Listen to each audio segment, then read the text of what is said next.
السلام عليكم. لا تنسوا الاعجاب بالفيديو والاشتراك في القناة تشجيعا لنا لنستمر بنشر المزيد ان شاء الله. السلام عليكم ورحمة الله تعالى وبركاته.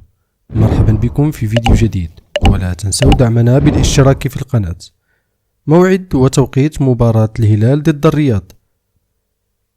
موعد مباراة الهلال ضد الرياض، وذلك في الأسبوع الأول من مسابقة الدوري السعودي للمحترفين دوري روشن لموسم 2025-2026، وتقام مباراة الهلال ضد الرياض على ملعب المملكة أرينا في الجولة الأولى من الموسم الجديد 2025-2026 من مسابقة الدوري السعودي.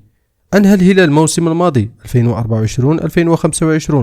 في المركز الثاني بجدول الدوري السعودي للمحترفين برصيد 75 نقطة، بعدما حقق 23 انتصارا مقابل 6 تعادلات و5 هزائم.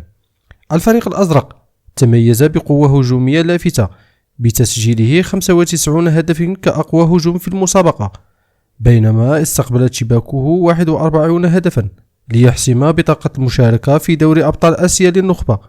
وتقام المباراة يوم الجمعة 29 أغسطس 2025 على الساعة 54 بتوقيت المغرب والجزائر وتونس، و56 بتوقيت مصر والسعودية.